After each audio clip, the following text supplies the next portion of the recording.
రంగుల బొమ్మ కథ.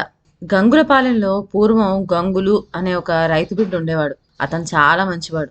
అందుకనే పెద్దలు 10 మంది చేరి ఆ ఊరికి గంగులు పేరు పెట్టారు. ఇలాంటి మంచి పేరు తెచ్చుకున్న గంగులకు ఒక మనవడు కలిగాడు.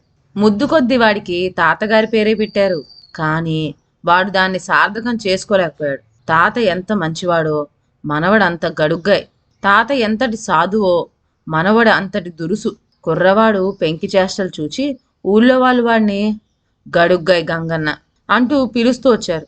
గంగులు స్వార్జితంతో ఒక ఇల్లు కట్టి నిలబెట్టిపోయాడు.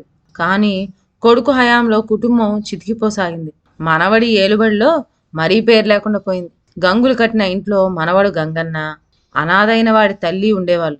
గంగన్నతో తల్లి ఏ విషయమైనా మనసు విడిచి చెప్పేది. కానీ అంత గొప్పగా బతికిన గంగులు కుటుంబం ఈ దుస్థితికి ఎందుకు వచ్చిందో మాత్రం చెప్పింది కాదు. వాళ్లకు పాపం కష్టం మీదనే కాలక్షేపం జరుగుతూ వచ్చింది. గంగన్న తల్లి రోజుకొక వస్తువు విక్రయించి సంసారం గడపసాగింది.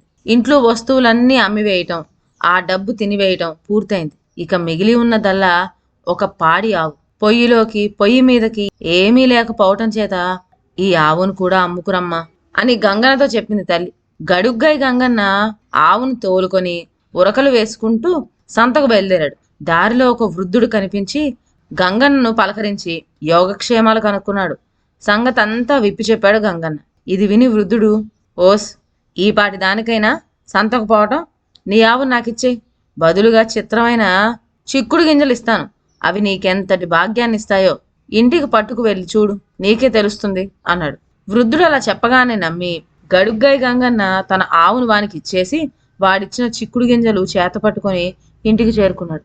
గంగన్న తల్లి అక్కడ ఇంటి వద్ద ఎంతో ఆత్రంతో కొడుకు కోసం ఎదురు చూస్తూ ఉన్నది. అనుకున్నట్లుగానే కొంతసేపటికల్లా గంగన్న గుమ్మంలో కాలు పెట్టాడు. వాడిని తల్లి చేరబిల్చి మంచి చెడు అడిగింది.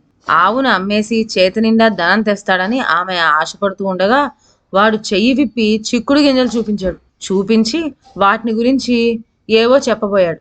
ఆ తర్వాత ఏం జరిగిందో నెక్స్ట్ వీడియోలో విందాం. అంతవరకు సెలవు. నా ఛానల్లోని కథలు మీకు నచ్చినట్లయితే నా ఛానల్ను లైక్ చేసి సబ్స్క్రైబ్ చేయండి. షేర్ చేయడం మర్చిపోవద్దు. కొత్త కథల నోటిఫికేషన్ కోసం బెల్ ఐకాన్ ప్రెస్ చేయండి. Thank you.